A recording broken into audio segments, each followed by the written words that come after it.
जय हिंद। Welcome to my channel. ये हिस्ट्री का सेकंड पार्ट है। अगर आपने पहला पार्ट नहीं देखा है तो वीडियो सेक्शन में जाके देख लीजिए। तो चलिए स्टार्ट करते हैं। यहाँ तक हो गया था। तो स्थान एवं साक्ष्य, स्थान और साक्ष्यों के बारे में बात करें तो किस स्थान से क्या क्या चीज़ें प्राप्त हुई हैं तो ये बताया गया है यहाँ पे। तो मोहनजोदड़ो से क्या क्या प्राप्त हुआ है। मोहनजोदड़ो को मृतकों का टीला भी कहते हैं। यहाँ से सबसे बड़े नागार, स्नानागार, पशुपति की मूर्ति, नर्तक की मूर्ति जो कि कांस्य की बनी हुई थी, शव को जलाने के साक्ष्य और दाढ़ी वाला पुजारी मिला है। मोहनजोदड़ो से 6 मुख्य साक्ष्य मिले हैं। हड़प्पा से क्या मिला है। हड़प्पा से एक श्रृंगी पशु वाली मुहर, मातृ देवी की प्रतिमा प्राप्त हुई है। कालीबंगा से क्या मिला है। अग्निकुंड, चूड़ी कारखाना, युग समाधि, जुता हुआ खेत, अलंकृत ईंटें, पक्की ईंटें भी यहीं से प्राप्त हुई हैं। ये पूछा जा चुका है। सुरकोटता से क्या प्राप्त हुआ है जो कि गुजरात में है। घोड़े के अवशेष प्राप्त हुए हैं यहाँ से। लोथल गुजरात से क्या प्राप्त हुआ है। बंदरगाह सिंधु घाटी का मैनचेस्टर भी इसको कहते हैं, किसको, लोथल को। धान एवं घोड़े के साक्ष्य प्राप्त हुए हैं। अग्निकुंड, युग समाधि और मन के बनाने का कारखाना लोथल से प्राप्त हुए हैं। धौलावीरा से क्या प्राप्त हुआ है तो बांध एवं जलाशय, स्टेडियम। ये सारे पॉइंट पूछे जा चुके हैं। नेक्स्ट देखते हैं वैदिक सभ्यता। वैदिक सभ्यता को 2 भागों में बांटा गया। एक ऋग्वैदिक काल जो कि 1500 बीसी से 1000 बीसी के मध्य की है, और उत्तर वैदिक काल 1000 बीसी से 600 बीसी के मध्य। वैदिक सभ्यता क्या है। आर्यों द्वारा विकसित ग्रामीण सभ्यता थी, और इनका मूल निवास, आर्यों का मूल निवास कहाँ बताया जाता है तो मध्य एशिया, जो कि मैक्स मूलर के द्वारा बताया गया कि आर्य मध्य एशिया से आए हुए थे। सर्वप्रथम पंजाब और अफगानिस्तान में सिंधु के आसपास इन्होंने निवास किया था। इनकी भाषा संस्कृत थी। ये कहाँ से प्राप्त होता तो वेदों से ये साक्ष्य प्राप्त होते हैं, इसीलिए ये वेदों से संबंधित सभ्यता है, इसीलिए इसे वैदिक सभ्यता कहते हैं। ऋग्वैदिक काल कब से कब तक रहा था तो 1500 बीसी से 1000 बीसी तक। यहाँ का राजनैतिक और प्रशासनिक व्यवस्था क्या थी तो देखते हैं। प्रशासनिक इकाइयाँ, पहले नंबर पे कौन होता था, राष्ट्र का किंग कौन होता था। राष्ट्र में सबसे ऊपर लेवल पे कौन होता था तो राजा, और सबसे बड़ी इकाई थी ये। फिर उसके बाद जन आता है, फिर विष आता है, विष में विस्पति, जन में राजन, और ग्राम में ग्रामीणी, कुल में कुलपति या कुलप। तो ये क्रम पूछ लिया जाता है तो याद रखना है। नेक्स्ट देखते हैं प्रमुख अधिकारियों को क्या कहा जाता था तो ये कई बार पूछे जा चुके हैं। धार्मिक अधिकारी पुरोहित, जो कि वशिष्ठ होते थे, रूढ़िवादी होते थे ये, और विश्वामित्र कैसे थे, उदारवादी। गुप्तचर स्पष्ट होते थे, दुर्गपति पुरम कहते थे, चारागाह और गोचर भूमि का अधिकारी उसे वाजपति कहा जाता था। पुलिस अपराधी पकड़ने वाले को क्या कहते थे, उग्र। सूत, रथकर और कम्मादी को क्या था तो 12 रत्नी, 12 संख्या थी। सभा और समिति की बात करें तो राजा को सलाह देने वाली एक संस्था थी।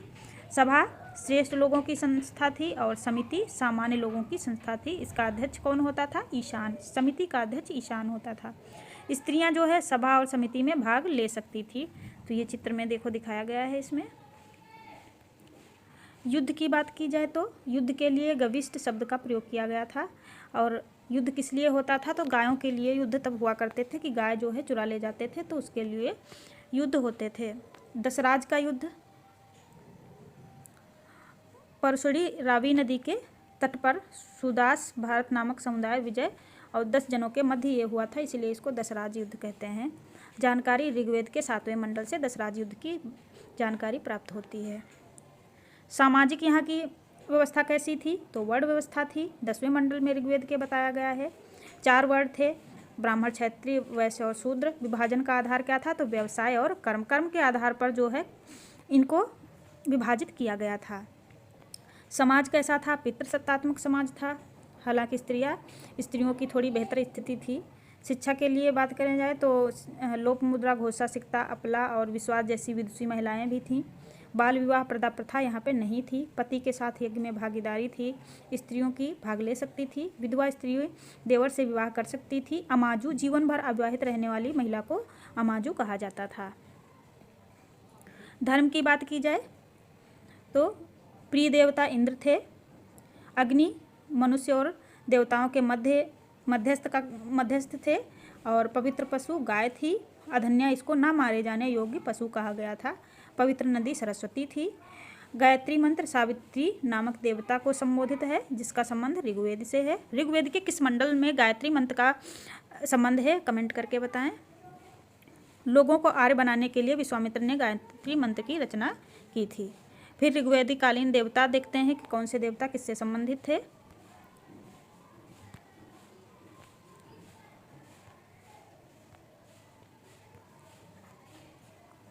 इंद्र किससे संबंधित थे? इंद्र को युद्ध का नेता और वर्षा का देवता कहा जाता था। अग्नि को देवता और मनुष्य के बीच मध्यस्थ का कार्य करते थे ये। वरुण पृथ्वी और सूर्य के निर्माता, समुद्र का देवता, विश्व के विनायक, नियामक शासक, सत्य का प्रतीक, ऋतु परिवर्तन और दिन रात का कर्ता कौन थे? वरुण। धव आकाश के देवता जो कि सबसे प्राचीन देवता थे, इंपॉर्टेंट हैं ये। सोम वनस्पति देवता, उषा प्रगति और उत्थान के देवता, अश्विनी विपत्तियों को हरने वाले देवता, पूषण पशुओं के देवता, मारुत आंधी तूफान के देवता होते थे, विष्णु विश्व के संरक्षक और पालनकर्ता थे। जीवन शैली कैसी थी ऋग्वैदिक काल में? तो मनोरंजन के लिए संगीत, रथ दौड़ और घुड़दौड़ का प्रयोग किया जाता था। प्रिय पशु घोड़ा था और मुख्य पेय पदार्थ सोमरस वनस्पतियों से बनाया जाता था। वस्त्रों की बात की जाए तो 3 प्रकार के थे, बांस, अधिवास और उछड़ी। अंदर पहनने वाले वस्त्र को नीवी कहा जाता था। जानकारी की बात, अन्य जानकारियाँ क्या हैं ऋग्वैदिक काल से संबंधित? तो मुख्य व्यवसाय क्या था? पशुपालन। बाद में कृषि आई। धातुएं कौन सी यूज हुई थी? तो लोहा श्याम अयस्क आर्यों ने खोजी थी और तांबा लोहित अयस्क इसको कहा जाता है। तो मुख्य रूप से लोहा और तांबा का प्रयोग होता था। आदान प्रदान का माध्यम वस्तु विनिमय प्रणाली थी। यहाँ पे सिक्के वगैरह का साक्ष्य नहीं मिला है। पड़ी व्यापार है दूर जाने वाला व्यक्ति जिसको पड़ी कहते थे। वेकनाट सूदखोर ब्याज पर ऋण देने वाला, सूदखोरी। ऋग्वैदिक कालीन प्रमुख नदियाँ हैं तो ये बहुत ही इम्पोर्टेंट हैं। सबसे पवित्र और महत्वपूर्ण नदी सरस्वती थी। सर्वाधिक उल्लेखित नदी कौन सी है? सिंधु। गंगा 1 बार, यमुना को 3 बार बताया गया है, यहाँ पे उल्लेखित है। और प्रमुख नदियाँ क्या हैं जिनके प्राचीन नाम और आधुनिक नाम क्या हैं? तो कुंभ जिसको कुर्रम भी कहते हैं, कुभा काबुल, वितस्तता झेलम को कहते हैं। आस्किनी नदी चिनाब, परशुड़ी, रावी, शतुद्री सतलज को, विपाशा व्यास को, सदानीरा गंडक, दस नदी घग्गर, गोमती गोमल और सुवस्तु स्वात। फिर आता है उत्तर वैदिक काल जो कि 1000 से 600 BC के मध्य का काल था। उत्तर वैदिक काल में इंद्र के स्थान पर प्रजापति सर्वाधिक प्रिय देवता थे। उत्तर वैदिक काल में राजा के राज्याभिषेक के समय राजसूय यज्ञ का अनुष्ठान किया जाता था। वर्ण व्यवसाय की बजाय जन्म के आधार पर निर्धारित हो गए थे। पहले वहाँ पे कार्यों के आधार पर वर्णों का विभाजन था, यहाँ पे जन्म के आधार पर भी हो गया था कि अगर वो वैश्य के घर जन्म लिया है तो वो वैश्य ही माना जाएगा, ब्राह्मण के घर जन्म लिया है तो ब्राह्मण ही माना जाएगा, चाहे उसे ज्ञान हो, चाहे उसे पढ़ना लिखना आता हो या ना आता हो, लेकिन वो ब्राह्मण ही रहेगा। शूद्र के घर जन्म लिया है तो वो शूद्र ही पूरी जिंदगी रहेगा, चाहे वो कितना भी गुणवान या पढ़ने दिया ही नहीं जाता था, चाहे वो कितना भी बलशाली क्यों ना हो, लेकिन वो शूद्र ही रहता था, उसका काम हमेशा नीच ही समझा जाता था। उत्तर वैदिक काल में हल को सिरा, हल रेखा को सीता कहा जाता था। और निष्क और शतमान मुद्रा की इकाइयाँ थीं, लेकिन इस काल में किसी खास भार, आकृति और मूल्य के सिक्कों के चलन का कोई प्रमाण नहीं मिलता है। उत्तर वैदिक काल में कौशाम्बी नगर में प्रथम बार पक्की ईंटों का प्रयोग किया गया है। गोत्र नामक संस्था का जन्म उत्तर वैदिक काल से हुआ था। फिर अन्य ऐतिहासिक स्रोतों की बात की जाए तो उत्तर वैदिक काल से संबंधित कौन से हैं? उपनिषद जो है जिनकी संख्या 108 बताई गई। सत्यमेव जयते मुंडको उपनिषद से लिया गया है। इसी उपनिषद में यज्ञ की तुलना टूटी नाव से की गई है। महाकाव्यों की बात करें तो संख्या 2 है, महाभारत और रामायण। महाभारत का पुराना नाम क्या था? तो जय संहिता, जो कि विश्व का सबसे बड़ा महाकाव्य बताया गया है। प्रमुख दर्शन और उनके प्रवर्तकों की बात करें तो दर्शन और उनके प्रवर्तक ये इंपॉर्टेंट है, पूछे भी जा चुके हैं। तो चारवाक जो कि इनके प्रवर्तक चारवाक थे। योग के पतंजलि, सांख्य के कपिल, न्याय के गौतम, पूर्व मीमांसा के जैमिनी, उत्तर मीमांसा के बद्रायण और वैशेषिक के कणाद या उलूक प्रवर्तक थे। वेदांत दर्शन के मौलिक ग्रंथ ब्रह्मा सूत्र या वेदांत सूत्र की रचना किसने की थी? तो बद्रायण ने। फिर बात करते हैं महाजनपदों का उदय कैसे हुआ। तो अभी तक हमने कितना अच्छा पॉइंट पढ़ लिया, तो अब ये देखते हैं। बुद्ध के जन्म के पूर्व 6ठी शताब्दी ईसा पूर्व में भारतवर्ष 16 जनपदों में बटा हुआ था, जिसकी जानकारी कहाँ से हमें प्राप्त होती है? बौद्ध ग्रंथ हगुंतर निकाय से। तो देखिए यहाँ पे मैप में दिखाया गया है कि कौन से जनपद कहाँ पे पड़ते थे। तो देखते हैं पहला जनपद कौन सा था? तो पहला था कंबोज, जो कि हाटक पाकिस्तान में है। दूसरा गांधार तक्षशिला पाकिस्तान में है, और वर्तमान का ये अफगानिस्तान में है अभी। कुरु इंद्रप्रस्थ, जो कि दिल्ली हरियाणा में पड़ता है। सूरसेन मथुरा, वर्तमान के नाम है, जैसे मथुरा का पुराना नाम सूरसेन था। गांधार का तक्षशिला हो गया। मत्स्य विराटनगर, जो कि जयपुर राजस्थान में पड़ता है। चौथा था पांचाल अहित क्षेत्र, जो कि बरेली यूपी में पड़ता है। कौशल श्रावस्ती फैजाबाद यूपी में। मल्ल कुशीनगर यूपी। काशी, जो कि बनारस है। वज्जी वैशाली बिहार में। और 9वां कौन सा था? अंग चंपा बिहार में। 10वां मगध राजगृह पटना बिहार में। 11वां वत्स कौशाम्बी इलाहाबाद यूपी में।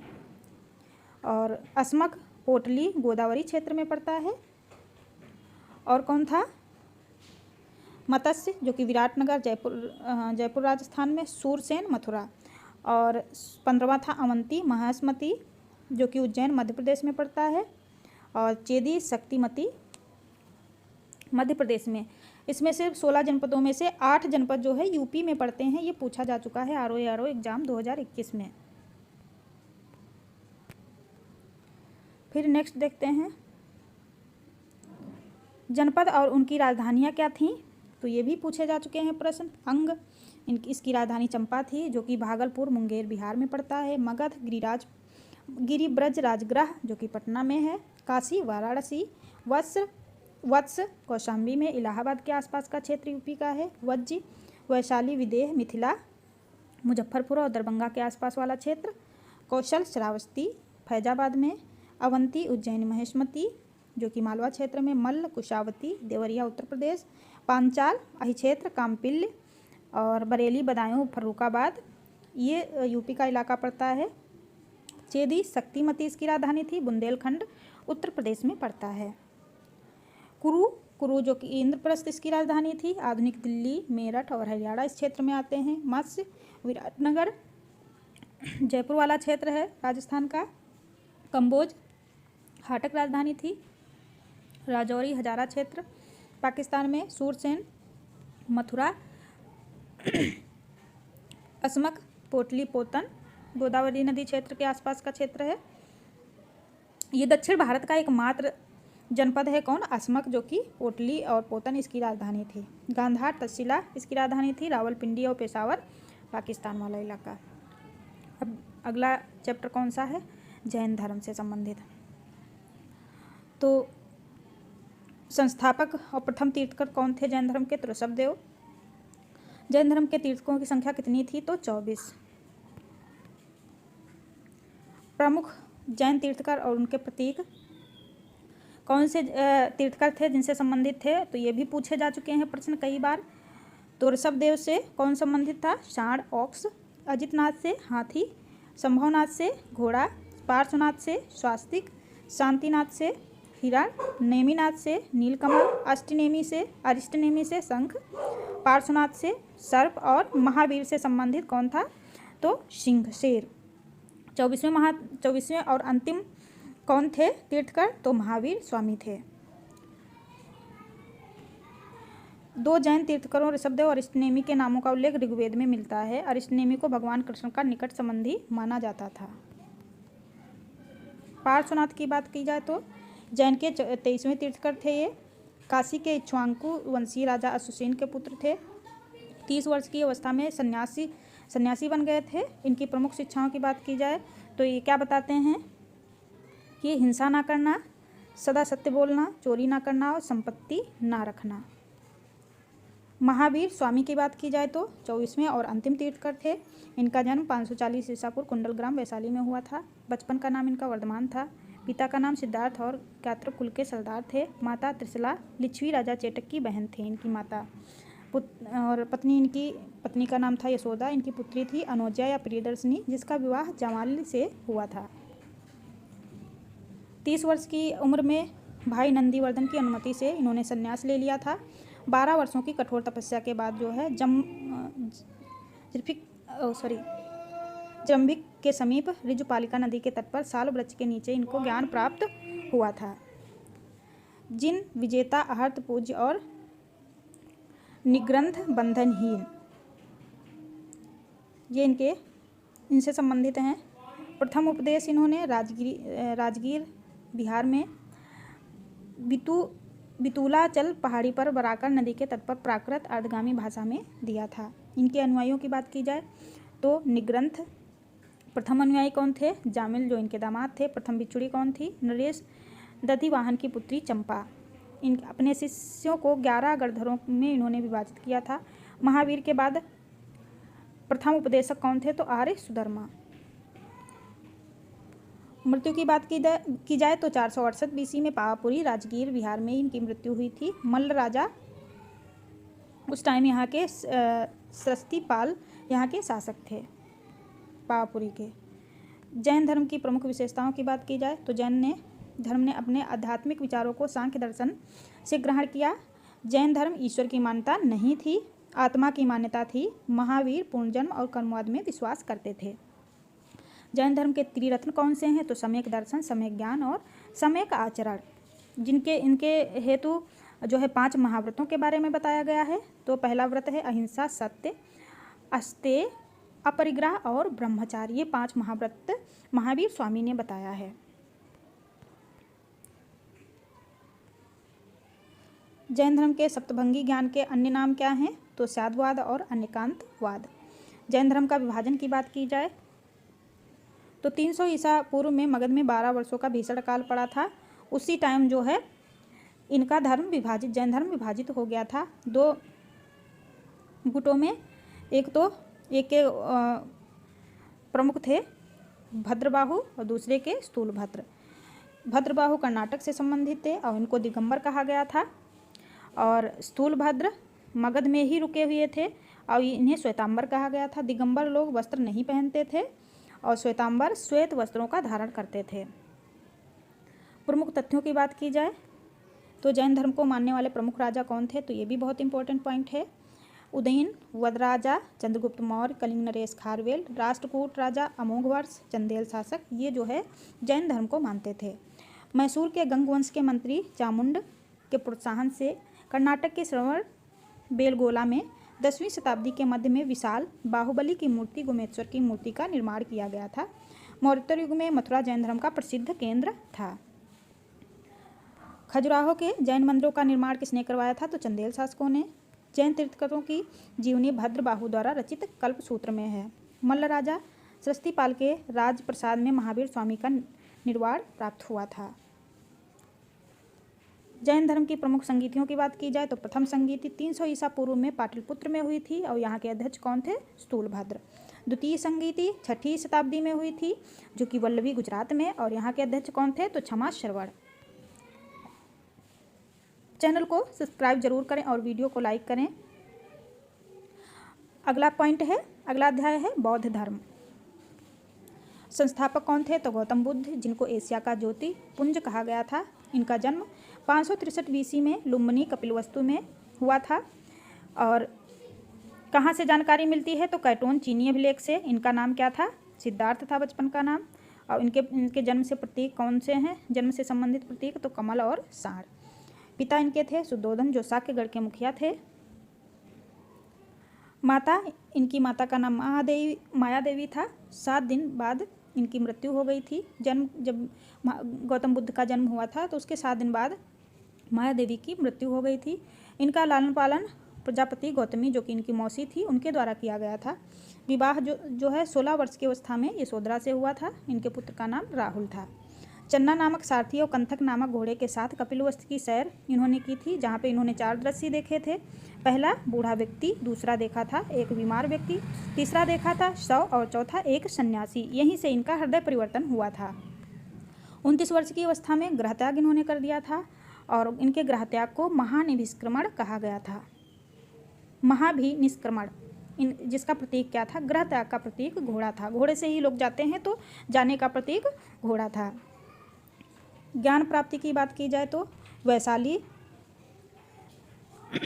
में अलार कलाम से प्रथम बार इन्होंने ज्ञान प्राप्त किया था। इनके ये प्रथम गुरु भी थे और सांख्य दर्शन से संबंधित थे। राजगीर में रुद्रकरामपुत्र, जो कि वहाँ से इन्होंने योग सीखा था और इनके द्वितीय गुरु थे।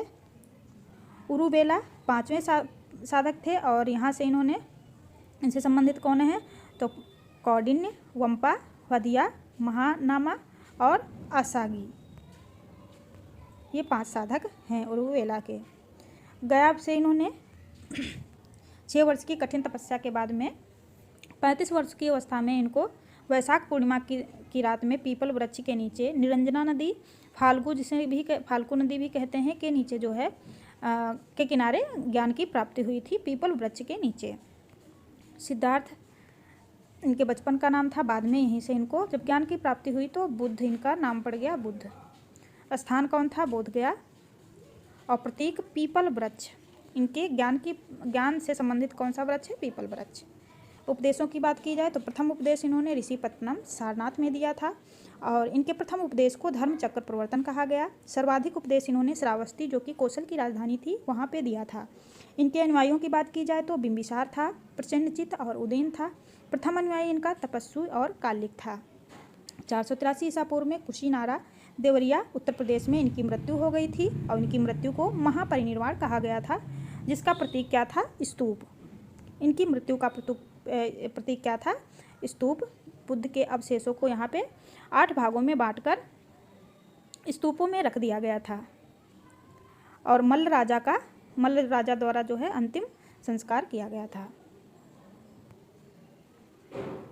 इनकी विशेषताओं की बात करें तो अनीश्वरवादी थे, अनात्मवादी थे, ये आत्मा को भी नहीं मानते थे, ये ईश्वर को भी नहीं मानते थे, पूर्ण जन्म को ये भी मानते थे। तो यही जैन और बौद्ध में दोनों में एक समानता है।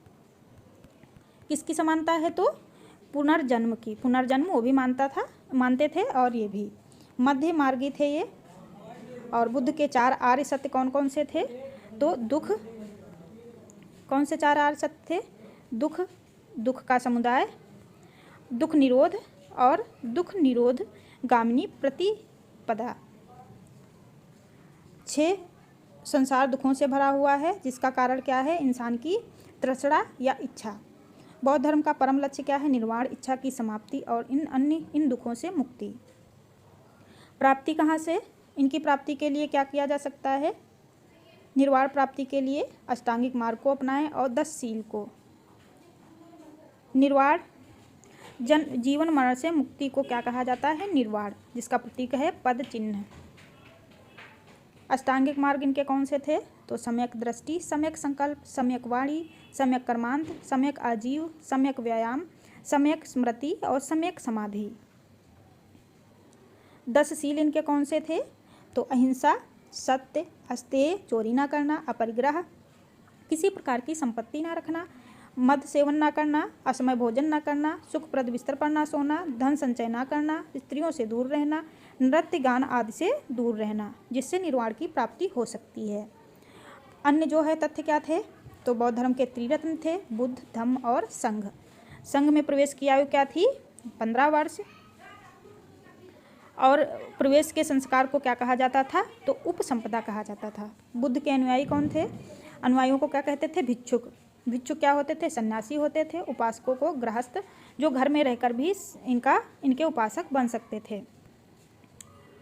वैशाख पूर्णिमा की बात की जाए तो इसी दिन क्या हुआ था? बुद्ध का जन्म, ज्ञान प्राप्ति और मृत्यु वैशाख पूर्णिमा के दिन तीनों हुए थे।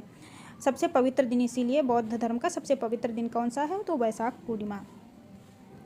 भारत में उपासना की जाने वाली प्रथम मूर्ति इनकी कौन थी? तो गौतम बुद्ध की ही मानी जाती है प्रथम उपासना करने वाली मूर्ति। और प्रथम मूर्ति कहाँ पे बनाई गई थी? मथुरा में, मथुरा कला में बनाई गई थी। और सर्वाधिक कहाँ मूर्तियाँ बनाई गई हैं? गांधार कला में। ये कलाएँ हैं, मूर्तियाँ बनाने की कलाएँ हैं गांधार कला और मथुरा कला। बुद्ध के अन्य नाम क्या थे? शाक्य मुनि, मैत्रेय जो कि आने वाला, तिब्बत, भूटान एवं पड़ोसी देशों में बौद्ध धर्म का प्रचार जो है पदसंभव गुरु ऋण 5 ने किया था, इनका संबंध बौद्ध धर्म के ब्रजयान शाखा से है। इनकी 123 फीट ऊंची मूर्ति कहाँ पे है? हिमाचल प्रदेश के रेवाल झील में। बौद्ध धर्म से संबंधित संगीतियों की बात की जाए तो प्रथम संगीति 483 ईसा पूर्व में राजगृह में हुई थी, जिसके अध्यक्ष महाकाश्यप थे। और किसके शासनकाल में? तो अजातशत्रु के। द्वितीय बौद्ध संगीति 383 ईसा पूर्व में वैशाली में हुआ था और इसके अध्यक्ष थे सवाकामी। और शासनकाल किसके शासनकाल में? तो कालाशोक। एके से याद कर सकते हैं, एके।